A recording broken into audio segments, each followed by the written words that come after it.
Hello and welcome. My name is Kirsten Jones. I'm a peak performance and sports parenting coach, author of Raising Empowered Athletes. How do we raise strong, brave, resilient, healthy children in this 43 plus billion-dollar business of youth sports?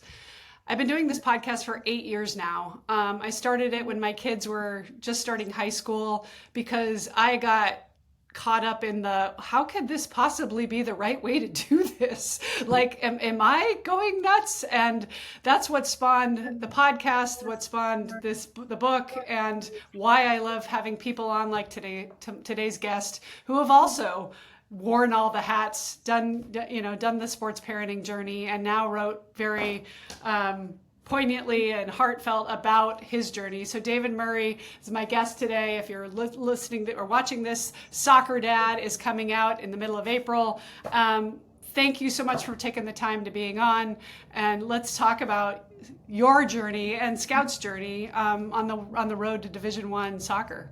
Thanks so much for having me on. I love this podcast. I like to start with, we talked a little bit before we started recording about why do you write this book and you think you're going to write it and then send the kid off to college and okay, it's done. But maybe you could back us up a little bit and talk about where did this idea come from? You've written other books. There's been other journeys you've been on. Why this journey? Why this book? Yeah, I think I got to the point when my daughter got a Division I scholarship and went off to play Division I. I thought, this will be an easy book to write because I went through the journey that all the other sports parents are on. I've been to the end of it. She's off to college.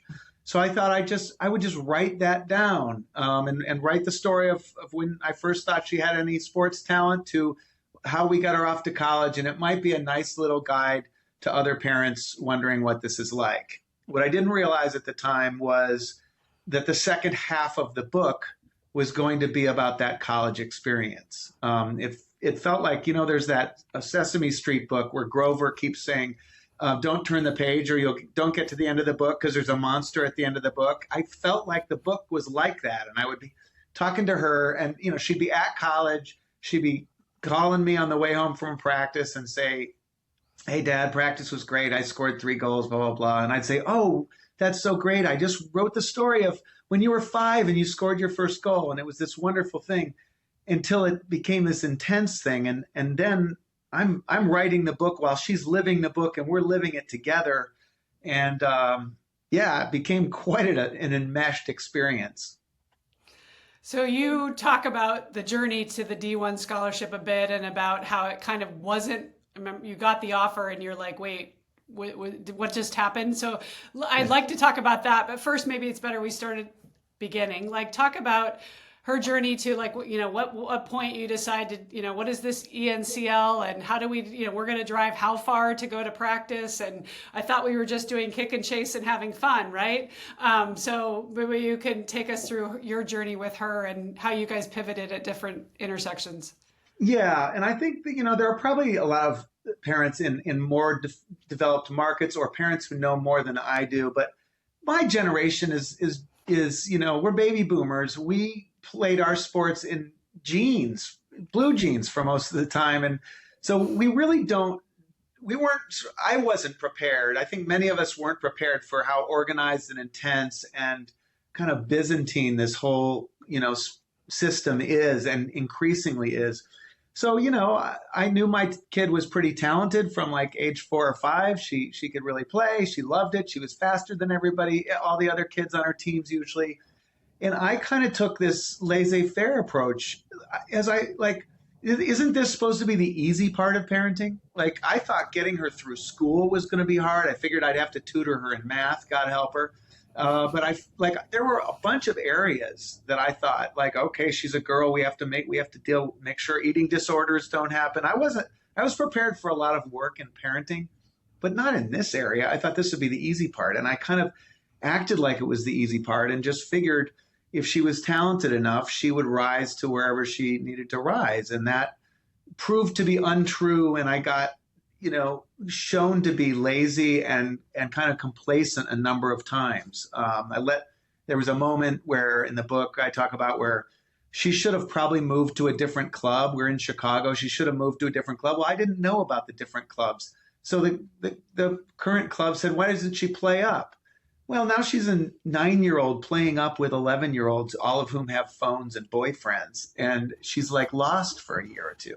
So I was kind of lazy at every turn. And my wife is a part of this story too. I take all responsibility, and I hope not to take all the credit. But we were a team in this. But I felt like there are two kinds of parents. There was the type A maniac parent who is always looking for the best team, the best club, the best coach, the best opportunities for their kid. And I certainly didn't want to be that idiot.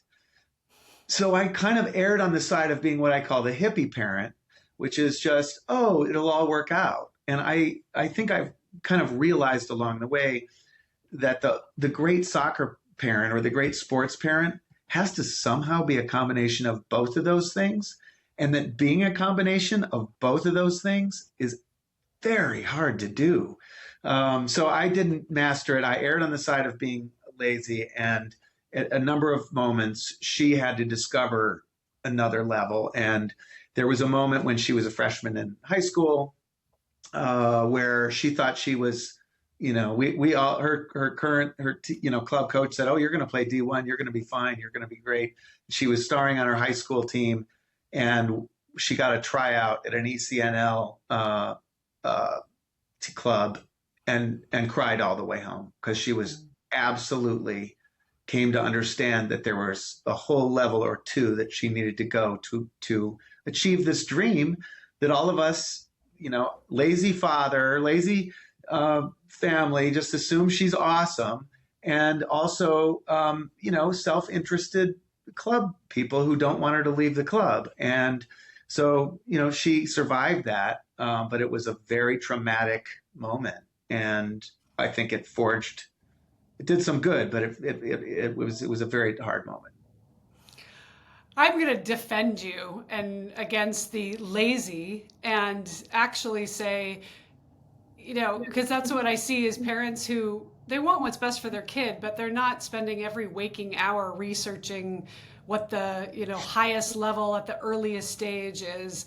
But I remember my husband and I both worked for Nike for almost 15 years, and so my oldest particularly, he was 9 when we left Nike, but when he was 6, 7, 8, my husband coached him on his kindergarten team, and I'm going to be Kobe, and so you're like, oh, that's awesome, he wants to be Kobe, and like let's nurture that dream. And my husband tells the story of driving him home from one of the kindergarten basketball games and him saying, well, I'm going to go play at Duke, and you're like, that's awesome, we love that dream too.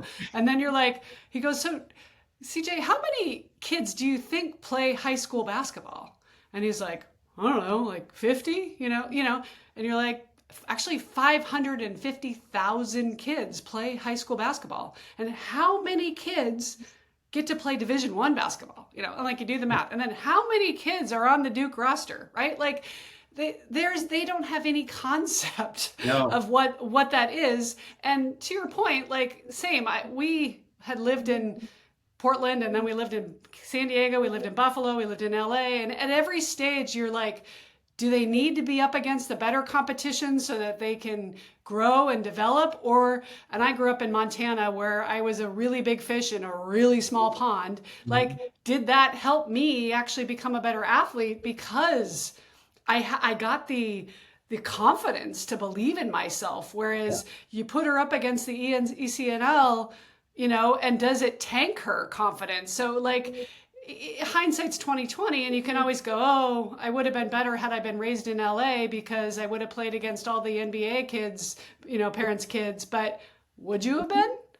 I absolutely agree. And I can see the downside of her not having gone to ECNL earlier, because I think she might have felt a little less insecurity when she went to college, like her resume wasn't long enough. But I can absolutely see the upside, and I did see the upside. I mean, many of her teammates in college were freshmen, and they didn't like soccer anymore. They were burned out, and she still totally had a love for soccer. So I can see the upside and the downside. All I'm saying is, I didn't make an educated decision. I made an uneducated decision, and I admire parents who can figure out what's really going on, understand the score a little bit better, and also stand back and let their kids lead the way. I think that if I would have taken the job more seriously from the get go, I would have done the job a little bit better. That's all I can say. Yet she's one of less than 5% of Yeah. kids who go on to play at D1. So I think you Yeah. won, right? Like Right. she got, but I agree with you. I mean, I got to San Diego State and I was like, woohoo, like, where do we practice? And all of my teammates were like, I've been playing, and this is the late 80s, early 90s. They already were exhausted back then, right? Wow. And now I get kids that I work with, and I have a pitcher right now, he's 19, and I was like, tell me about the first time you played baseball. He's like, I don't know, my home screen has a picture of me in a jersey at 2. He's a 17-year veteran at age 16. That's crazy. Yeah, and that was totally how she was when she got to college. She had this. Maybe you'll relate to this. I got these texts from her or calls from her during that time. That was a joyous moment because she always loved. They would report to college. The seasons in the fall, they would report to college before August started, and then they would basically do two-a-days throughout August. Yep. And that was supposed to be what you were supposed to dread. She loved that. She did because it was like soccer camp for 4 weeks. She just And the loved beep that. test, you passed the beep test on the first Yeah, she try? had to. Yeah, that was a horrible nightmare. But then what? That was right when you got there, and then it was just fun, and agony and all that stuff. But I remember the first year. She's a freshman and she's at the sports dorm, and all the other sports are there. The football players are there, the baseball. And she's playing like flag football or touch football on the green, and she's like, Dad, every single person here is as competitive as I am. This is incredible. So that was joy. That was awesome. And you're there and there's no school. So you're Yeah. just there with all the athletes, just practicing, getting to know each other. Yeah, Yeah. some of my teammates met their future husbands in that first week because the Yeah. basketball team, the men's team was there and the football team was there, right? Like, yeah, So those awesome. are special, special times. So let's talk about her journey. Like, talk me through and I have a lot of parents who listen to this, right? And have kids who aspire, and we love that. Like, I love when people say, oh, my kid, I remember I had a mom on a call and she's like, my kid thinks he wants to do fencing and he's not even any good. Should I be supporting him in this dream? And I was like, absolutely. Like, just because we don't, I mean, I didn't get to play on the national team, but I'm glad I had that aspiration. I ended up at Nike eventually. I ended up still getting to play, right? Like, Yeah. so I believe we want to support our kids' journey and vision and dreams. And my book, chapter 2, Whose Dream Is It? Yes. As long as it's their dream, right? Not your dream, then you're on to something. Yeah. I mean, I so much agree with that. And I think you're wonderful on this subject, talking about just enjoy that. You have to be enjoying it every year of it. You can't be going to some tournament in Kansas City thinking what a nightmare this is. But as long as we do this, we'll do that. And as long as we do that, we'll do that. That if you're feeling that way, if you don't have joy in the thing itself, you're completely blowing it. I heard somebody on a podcast the other day who interviews college players, college athletes. She said she's interviewed dozens and dozens of college athletes. She's never heard one of them say that college athletics was the very best favorite part of their youth sports journey. Not one. Now, that doesn't mean it was miserable for everybody, but if you are doing everything to sacrifice for that, you're losing the joy in the first part for joy that may not be there in the second. So your daughter's a senior now. How do you think she would answer that question? She had joy all the way through. I mean, I would actually ask her. I mentioned this in the book. I would ask her at every stage where it seemed to always be getting more and more serious. Travel and high school. She played for the best high school in the city, and so that was fun, but it was intense. I would always ask her, "Do you have moments where you're out on that field in the middle of a game and have a moment where you go, God, this is good. And she always would say, oh, yes, I do. I have those moments. Now in college, those moments were fewer and far between, I think. And they were more fraught, and there was more pressure and more anxiety and less, oh my God, I love this so much. But she always had a lot of that, not just in games, but on road trips, in hotels, with her teammates. You know, we have this family dream that we probably get into later about that has to do with a larger purpose for all of this. And our larger purpose was always the community. It was always the teammates. It was always the idea that girls and women could, through this shared mission, through being on a team, through this kind of empowering athletic pursuit, form societies and love each other in ways that were unique and wonderful. And so we were always in touch with that, like road trips. A road trip to a stupid tournament in Minnesota. She had a blast in the car. She had a blast with her teammates. She had a blast in the hotel, and she had a blast playing. And so, yeah, we were always very, very aware of the current joy of the thing. My sophomore year of high school, I played with a future USA All-American, played on the WNBA, 6'5". Everybody in the state knew who she was. She was the star of the team. We're in the state finals, and everybody in the gym knows that Karen's going to score the basketball. So it's tie ball game, 10 seconds left to go. I pass the ball into her. She passes it back to me. I think she had 10 people on her. There was nobody guarding me. I kept dribbling down the floor, and it was this great wide space between me and the basket. And 5, 4, looking for Karen. How is she going to get open? 3, I guess I'm going to have to shoot this. 2, swish.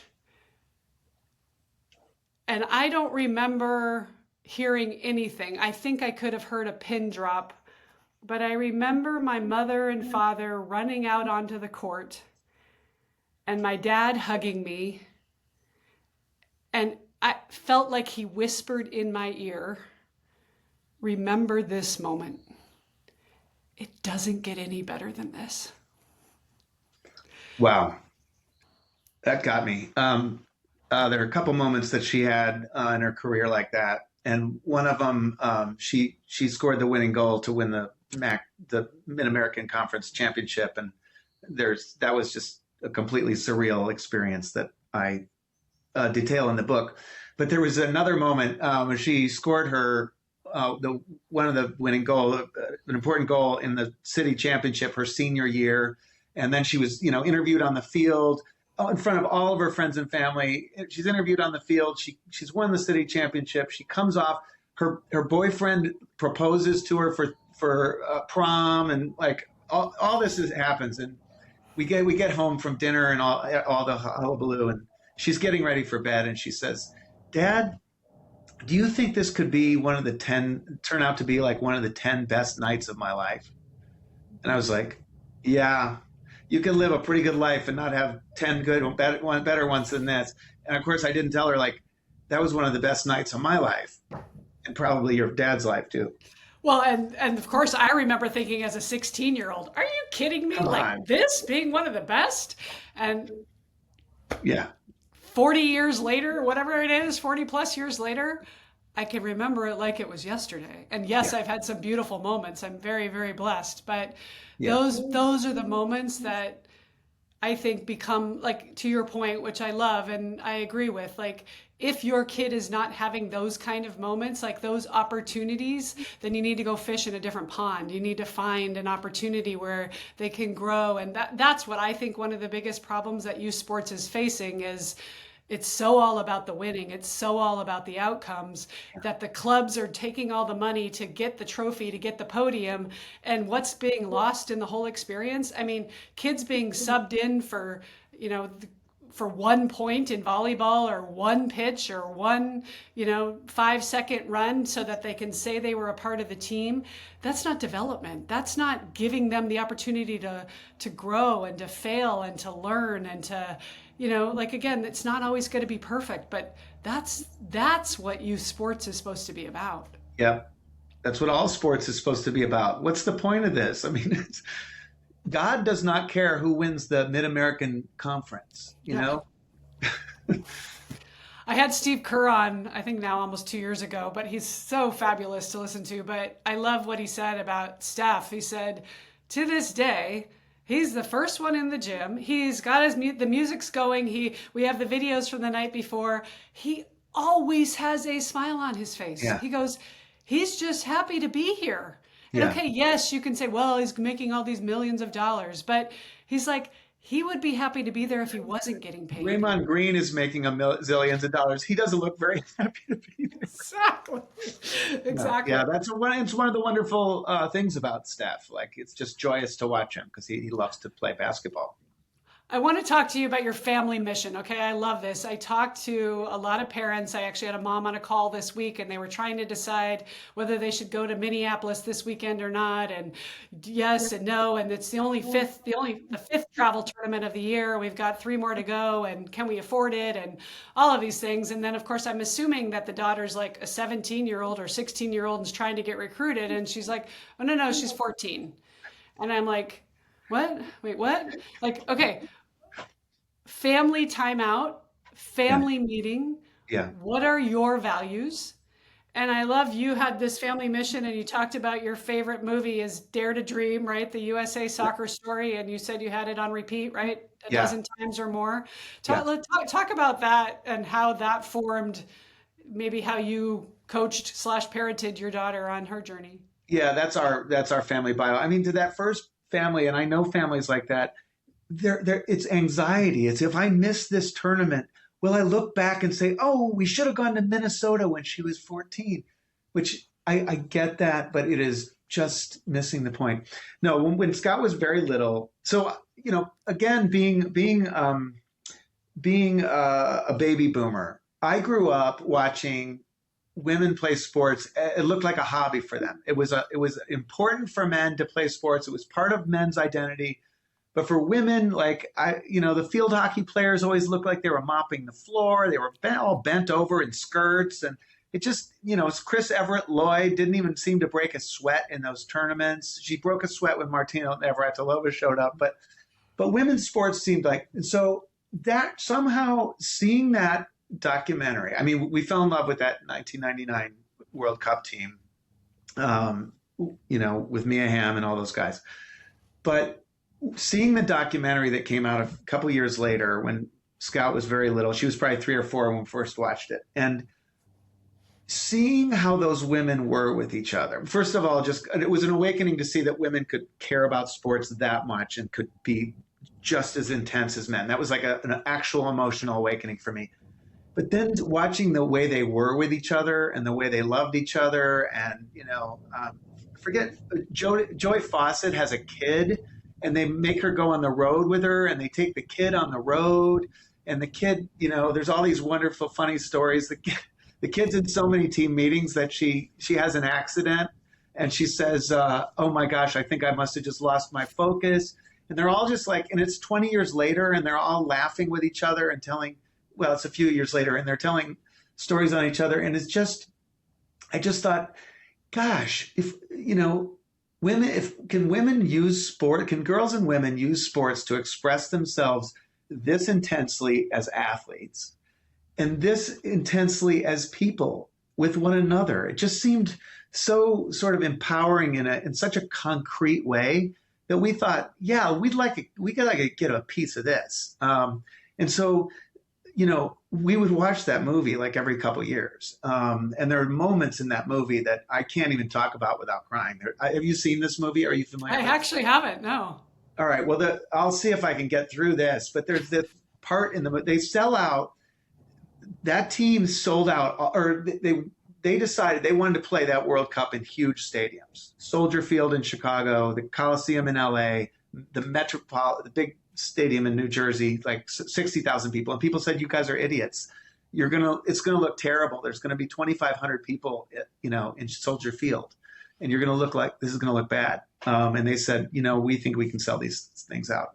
And they're on the bus in New Jersey, and they are stuck in traffic, and they're like, "What is all this traffic for?" And they realize, oh, it's for us, and they like lose it. And the idea that, and then they have to like pull it together to play the game, and like, I don't know, the idea of women discovering themselves and discovering that people can appreciate women's sports for real and not just as some like side hobby for women to keep the girls busy. That was like totally cool. And the idea that my daughter could be involved in that. And so we really would watch that movie like every 2 or 3 years just to kind of stay in touch with that idea. And so we always were in touch with that idea with all of her teams when she was 6, all of the, when she was 10, when she was 15, like the relationships with those teammates and even the coaches, that was the point. And so, when she got to college, it was kind of funny. She had a star turn in college where she did win this MAC. She had the winning goal in this MAC tournament, and the next year the coach like gave her, upped her scholarship. And I wanted to call him and say, "You don't need to do that. She's not going anywhere. She had her teammates 2 weeks into the first practices. She was not going into the portal. These are her girls, and this is how it's going to be because that's our dream." But I didn't tell him that because we, money. Exactly. But yeah, so we always had this larger, this larger theme that was well beyond wins and losses and what team are you on and what level are you on and whether are you playing D1 or D2 or D3. This larger purpose worked for all of that stuff. Title IX, 1972. I was born in 1970. My college volleyball coach at William & Mary that I ultimately transferred to played softball and basketball like nobody cared. She said, but when she first started coaching, they had her coach volleyball, even though she didn't play because, "Oh, you're a woman, you'll figure out what the rules are." She's like, "I drove my own bus. The kids, by the time I got there, I did have a full ride scholarship, which was 1980, 1990, 91, 92, those years, right? Like that we've come that far to then, it is amazing how far we've come yet. I remember a couple years ago, Clemson football, each football player had 2 custom suits made for them for football, and the girls didn't have sports bras. Yeah. So, right, like, it is insane. And then I was at Nike when Chastain ripped the shirt off of her chest and went to her knees. And I can remember like when Ronald Reagan was shot, like where I was standing on campus and we were playing that over and over on the screen in the Mia Hamm building, like talking about how the brand amazing, new Mia Hamm building. the brand new Mia Hamm building, talking about how amazing that was. And did we pay her to do that? Because somebody would have had to pay her in order to get her to do that. No, she was just actually responding to what an amazing, experience that she was having in that moment. And yeah, I 100% agree. I love how far we've come. And I stood on the shoulders of, the women that came before me. And then to see this next generation of athletes who are so athletic and who are so talented and now are getting money for it, which is amazing. Yeah, it's amazing. But the system is also whacked. Okay. And, when I think of, I read a New York Times article a year ago that says like, if you show up at North Carolina to play college soccer or college basketball, you have an orientation class because you have to become an influencer too. It's part of your job. As if showing up to college as a freshman, playing Division I sports, being a student isn't enough. You have to become an influencer. So I'm not like cheering the current system that we have now, but yes, it's amazing how far it's come, and women can, we've got Caitlin Clark and we've got the WNBA phenomenon. If anybody doesn't think that women can express themselves as intensely on the field as men, they have not been paying attention. I actually had a mom reach out to me this week about her daughter's playing flag football and wants to get recruited in 4 years. And now that it's a, Olympic sport and how exciting that is. And she said, and if you know anybody that could give me coaching around how to get recruited, specifically around social media and what kind of influence she needs to have. Yeah. She's 14. So, right, like to your point, Yep. what are we doing? The best player for UConn, I can't remember her name at the moment, but Gino Auriemma was interviewed about her just a couple days ago, and he said she doesn't have a following. She doesn't care about it. She wants to be a great basketball player, and now like we are only rewarding those who have 1 million followers. What are we saying about what's important? Well, and especially, with women, the ones who have 1 million followers are the super pretty ones. And it starts to become, I was annoyed. I never really mentioned it to Scout, but maybe a little bit. I was always annoyed by the publicity pictures they take at the beginning of the season. The men are all standing, like this in their publicity pictures with and the women are sort of looking like the girl next door and, kicking the ball to each other. And like, what is this? Yeah. Some sort of pin-up calendar? Right. But they've been on Instagram all these years. They're sort of used to making those poses. But yeah, there's a ways to go. Yeah. Yeah, there's both sides of that. And you're right. Like some of it's a blessing because it's giving more visibility. You're seeing more women pro sports. We are starting to fill arenas, but part of that is because of how women look. And so, like that kind of unfortunately goes hand in hand. And, but I do love seeing these women that, Betts, who's the UCLA stud, who it does not about, she just delivers, she puts the ball in the hole. And, like those are we need both sides. We need all of it, right? Yeah, like, we need all of it, all those personalities. Yeah, there's not some perfect, I think go back to Chris Everett Lloyd. I think she felt totally hemmed in. I think it felt like she felt like there was one way for her to act, and she had to act that way because that was what was polite and right. I love that there's a 1,000 different ways to be, just like there are human beings. Yeah. And think about that. That was long before social media. Exactly. So if she felt that pressure back then, Right. right? Right. The kids that are now everything is being documented. And then how many, we were having this discussion before we started recording, but like how many stupid things did we do as teenagers that mostly everybody forgot about because they weren't documented, and you can just brush it under the rug, whereas our kids' lives are being, documented, the good, the bad, and the ugly. Well, I mean, I look at Caitlin Clark, of whom I'm a huge fan. Think of how perfect she has had to be. Like, there are United States diplomats who have a longer leash than this person. She's had to go, she's 22 years old. She's a jock.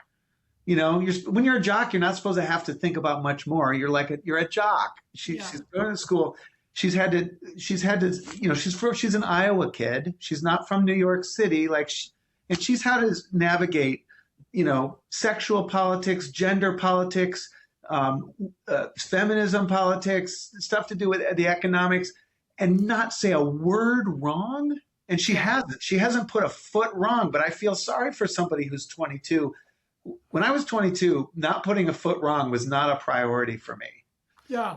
Well, even to be controversial, but like this week I live in Los Angeles, so Chalamet stuck his foot in it, right? His foot in his mouth this week, talking about how ballet and the opera are out, I don't know if that ended up him not winning any awards based on that, but like, that's how quickly you can be canceled for, I don't think he's canceled, but like feel the backlash today because he probably and apparently his mother and grandmother were ballerinas. So like the idea that he was really trying to do something, to be hurtful, but yet they brought, a ballerina out on the stage almost as and Conan made a comment about it. Every single person is a symbol for everything. And it's impossible to be a symbol for everything. And I like Caitlin Clark. I like these players when you get them talking. I don't want to hear them talking about, I want to hear them talking about the thing that they are good at. Like when Caitlin Clark talks about wanting to kill her brothers at sports, or her competitiveness when she brings that total confidence to these Yeah. interviews. That's the part that I am, totally love. And I also love, when I see, again, I'm inspired by the way women. I say something in the book where I think that I'm not sure I'm right about this, but I think that women teams have different relationship than male teams. And I've been I this football helmet behind me that you can't actually see is I played as a as a journalist on a women's professional football team for a while, about 10 or 15 years ago. And so I was kind of inside that team, and that was a total education for me. And it was just, I'm still friends with those guys now. Like, I love them and I love being part of that. So, Yeah. Well, you just raised a really good point. I was going to reiterate. Oh, I lost it. So while we're talking about, I know what it was. You're talking about women, how women are different than men. And there's a great saying that I love that I feel like is true, having played sports all my life. But women bond to battle, men battle to bond. oh, Yeah.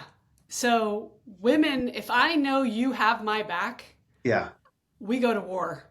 yeah, And to your point about why these relationships are so important and are so critical or whatever, so intimate and so lifelong, because we yeah. bonded and then we battled. In I, the last 6 months, I've seen at least six of my teammates. One lives in Washington State, one lives in San Diego, one lives in Kansas. Like, and we're not like we are still very connected emotionally yeah. because of what we went through 30 years ago. Well, that's the thing that will be worth it all if Scout and her teammates are sisters like that, 30 years later. And I think they will be. And that just gives me such happiness. And that's what scares me about NIL and this. I'm going to go to 4 schools in 4 years and I don't care. And I'm running for 50 grand or whatever. And I'm not dissing. I get it. And money is important. And that I get that. But I think what we're going to lose is this opportunity for men and women to have those experiences where those are my guys. Like, I just interviewed a Notre Dame football player and he's like half, I have a great number of my teammates who are playing in the pros. And I said, how many weddings have you been to? He's like, oh, I've been to a dozen weddings this last year. Right. Like, he goes, those are my guys. Yeah. And if you're changing jerseys every single season, you're going to be a man without a country and you're going to feel very disjointed from your sport. Even if you change jerseys once, I mean, that 4 years goes by, you did it Yeah. yourself. That 4 years goes by faster than anything. You cut that in half and make it 2 years and two. No, you've missed it. Yeah. Not to mention, what are you left with if you're not walking out with a degree, you're not actually going to have something that you can, use to make a living ultimately either. So, Yeah. and I think a lot of kids are walking away with identity issues around, who am I? This is all I've known. And I'm seeing that even down to high school, like, because not everybody wants to play in college, and I get that. And so I really focus on, okay, what are the tools and skills that you've learned that are completely applicable Yeah. to whatever it is you're doing next? And honestly, I'm doing that with my oldest, who's trying to figure out, he's done playing finally. He got to play for 5 years in college. You're taking that exact same process that you got to get recruited. Like, we're hunting the way you were hunting for a scholarship, you're hunting for a job. And Yeah. those are transferable skills. Yeah, and I'm so conscious of thinking about that and watching my daughter navigate that. She's Scouts graduates in May and she's going to grad school, and to me the job is to figure out how to build the next thing on the foundation of this thing. Otherwise, we did waste our time. You have to. They are transferable skills, but you have to understand and see the connection and go, oh, I can totally do this because I did that. Not not have them feel totally unrelated. Yeah, agree. So, what would be if we want to get everybody to read your book again? It's called Soccer Dad. It's coming out in a couple weeks. David Murray. What would be who's your core audience? Somebody's on the front end of their journey. Somebody's getting recruited. Like tee it up nicely for us. I think anybody along the journey. I thought, the reason I wrote the book is that I felt kind of weirdly lonely on this journey. I felt like, and increasingly so. When she was 5 and we were all just joking around and it was fun and some kid would, slip on a banana peel and we'd all laugh. Didn't feel really lonely then, but as soon as some parents started getting ambitions for their kid, and as soon as some parents started judging other kids, and as soon as things started to get complicated on the sideline, which was about when they were about 7, I started to feel lonely. I felt like no parents won't talk to each other honestly about these things. As it gets closer and closer, parents definitely won't say what their kids are shooting for in terms of going to college. Like, it just gets increasingly lonely as you're trying to make these decisions, and it shouldn't. It also gets lonely. You feel isolated when you're getting mad at the system when they just announced that the new uniform kit is $500, or when they told you on Thursday that there's a tournament in Rockford, Illinois on Friday. The parents, they sort of don't talk to each other enough because they think that they're the weird one, or that they're the cheap one. It doesn't want to spend $500. And I want this book I want as many people to read this book as possible, because I would love for people to say, hey, did you read that book? And not that my story or my point of view is everybody's, but it's a point of view that acknowledges a lot of the realities in this. And if parents shared it in common, they could kind of compare and contrast it in the way that our family had that documentary in common, which is like, remember that? I would love for people to have this book in common, because I do feel like there's a fair amount of literature out there on this. But most of it is, and yours is down the middle too, but most of it is either how to optimize, how horrible the system is. There's a ton of books about how horrible the system is, which is fine unless you're in the system. And then there's a ton of books about how to optimize the system. I think our books are about how to muddle through the system and come out of it feeling like you did a good job. And I think ultimately, I made a lot of mistakes. We made a lot of mistakes, but ultimately I feel like we did a pretty good job. Right. And you're right. It's like, that was the intention with mine, is like, so that you also don't feel like you're the only one being gaslit. Like, am I doing this wrong? I mean, that's what I kept feeling like. I must be doing this wrong, because everybody else feels like they have a plan and they have it all worked out. And I joke, it's like when we first got our real jobs and we're working, and we hired a cleaning lady, and you're like, you go away to work all day and you hope she doesn't steal anything, and then you get a child, and then you're like, who cares if she steals anything? I hope she keeps the kid alive all day, right? And then the kid goes off to school, and you're like, at every single phase, you start to realize, okay, that wasn't that important. And I think, whatever, this happens at, like, whatever, she was on that, but were we on the right kick and chase team? Like, what will happen to her career if she's not on the Dynamos, right? Like, nothing, right? Like, right. The answer nothing is will happen. Yeah. You're so right about all the other parents seeming like they have it all figured out. We don't have it figured out. Like, none of us. Because it's, first of all, our generation doesn't have it figured out, because we grew up in a totally different situation. You played Division I ball, but you grew up in a totally different situation.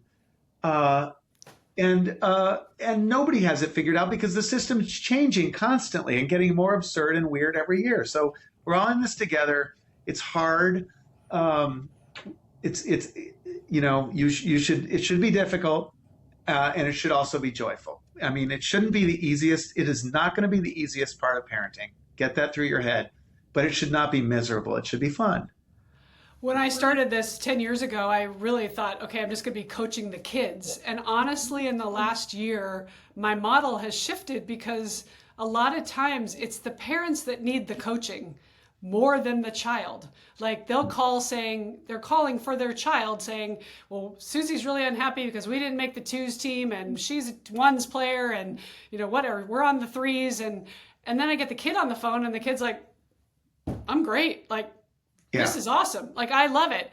And what I'm realizing now more and more is like, maybe you and I should talk. You, mom, and I should talk, or you, mom and dad and I. Like, I had a mom and dad on the phone the other day, and the dad's like, "Yep, I'm the asshole." I was like, "Wait, what? You're saying that out loud?" He's like, so I agree, and I'm not blaming the parents because we never went through this. So there isn't a blueprint for how you're supposed to do it, but you're seeing a lot, just like the press, you see a lot of the crazy, right? We see a lot of the fringes of either completely overly involved or not involved at all, and their kid made it in spite of it. But most of us, I think, are just trying to raise good kids. And it's hard. It's hard to do, and we're struggling, and we're making mistakes. We're making as many mistakes on the sideline as they make on the field. And, that's why I think that's why I've come to care more about this book than any other one I've written is that it's not about soccer. It's about parenting, and it's about love, and it's about this hard thing. And the soccer thing's just kind of that's what makes this whole thing compelling to you to be, podcasting about and writing about 8 years later, because it's not about youth sports. It's about kids, and it's about us. And I love your relationship with your daughter and that, she approved every word that went on in here. And I mean, my joke is my kids haven't read my book yet, but I'm like, at least that will be my legacy. When mom's gone, some point they'll want to pick it up and, say, oh, did you, and sometimes my kids say that, oh, this story, that story. I'm like, yeah, you should read my book. I actually told that story in my book, which is. Kirsten, it was not easy to get her to read it. Like she had a whole winter break to read it, and we're like a week away from her going back. And finally I said, honey, I don't know how to make a book more interesting than to write it about you. This is as good as I. And but yeah, she did read it, and your kids will read it, and they'll recognize their mom. Yeah, and that's so fun. And then for parents, again, what I love about your book is the stories that you tell. There's a lot of embedded, like I was also thinking about you talking about, which I think is totally true. When I work with male athletes, it's really easy. You say, well, who are your heroes? And they'll rattle off 3 or 4 MLB, NBA, NHL players that they follow, and they know what they eat and they know when they sleep. And you say to a woman, so who do you follow? Well, I don't know. What do you mean? Yeah. Well, who are your heroes? Well, I mean, I don't know. Like, did you watch the Olympics? Nah. Like, how are you at the top of your class and you don't even follow it? I mean, and again, you don't have to follow. No, but I got Kim Kardashian or whatever on TikTok. You're like, if this is your passion, if this is what you want to do, like, we got to follow the people that are 1 or 2 or 5 steps in front of us, because success leaves clues. Yeah. Yeah. And not just heroes in your sport, but heroes in other sports. I mean, how do these people react after victories and losses? There's, and luckily they are all on social media now, and these folks can. And I say that is one of the good uses for social media is you can actually really learn. Like, I believe in your tribe of 5. Like, who are the people that inspire you? A living or dead, by the way. You don't have to have ever met them.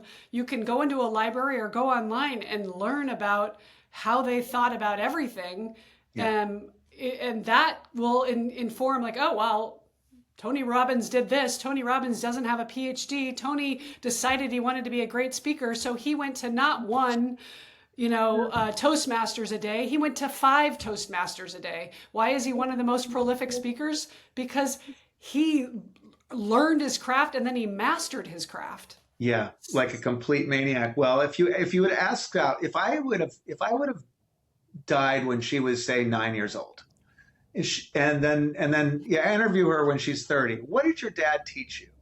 Mm-hmm. I ended up teaching her a lot of stuff after that, but I think she might have said, mostly he just wanted me to know about Muhammad Ali. That was kind of most of what he taught me. I mean, she has seen all of his fights. When she was little, she saw all of his fights. She saw how he was. She saw his sense of humor. She saw the way he carried himself. Like, I was just always inspired by that. I just thought it was a work of art as a human being. And So yeah, there was a lot of that coming up, and I didn't know many soccer players. So like, when your kid's nervous before a game, you're trying to figure out what to tell them. And one of the things I would say is like, I think this works a lot in basketball. Like, just hustle. If you're so nervous, just go bonkers out there, and you'll get tired, get too tired to be nervous pretty Yeah. quick. But I didn't know who the soccer player was who played like that. So I would show her videos of Pete Rose diving diving into second base. But yeah, that's fun stuff. Go play the best defense you can possibly play, and defense leads to great offense, right? Like, Yeah, yeah, control the controllables, and the rest will fall into place. exactly. Well, this is such a fun conversation. Thank you so much, David, for making the time. I think a lot of people are going to get a lot out of this conversation and a lot out of your book. Where can people find you, follow you, connect with you, learn more about are you speaking? You're going to be going on a speaking tour. Can they? Yeah, speaking tour, a lot of virtual talks. I'm in Chicago, so there's a book talk in Chicago on April 16th. If anybody happens to be in Chicago, it's at City Lit Books. I'm also going to do in also in Chicago in June, on June 11th. There's going to be like a parents forum where we're going to have soccer parents and soccer coaches just have a free for all on this subject at Chief O'Neill's Bar. But I'm on soccerdadstory.com is the place to find everything about it, and where I am on social and all that stuff. There's also a book trailer there, but you can also find out where you can order it. It's in print, it's on Kindle, and it's in Audible. And that's my favorite fantasy, which is people are listening to this book on the way to a tournament on the Kindle version, and I do the narration. And yeah, I think that might be a good thing for the whole family to share. I mean, that's my other dream with this book, that it's not just for parents, but they share it with their kids, and they all sort of understand some of the, not just the wisdom of the book, but just one family's experience told truthfully. I had a mom come up to me on talk, and she said, well, I bought the book, but then I bought the Audible, and I make my kids listen to it in the car. And I was like, that is the dream. And I would do that to my kids. We live in LA. We lived in our car commuting to practices and stuff. And, Yeah. they would like roll their eyes, and then you'd hear them regurgitate back to you, a couple weeks or months later. So drip, drip, drip, like just feed it to them, put it in an IV, and it's fun. It's fun to see how it all like, oh, that actually was a really good point. Yeah, you Oh. never know what is going to stick, but putting some good stuff in their ears is all you can do.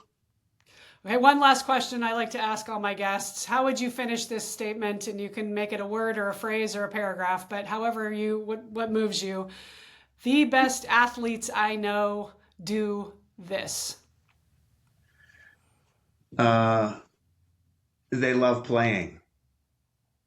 They love to play, and they are aware of the love that they have to play, and they talk about that. And that's what your book is about. That's what my book is about, is keeping it fun, I say when they're under 13 for sure, but it should be through life. Focus on the 3 F's: fun, friends, and fundamentals. Forget the FOMO.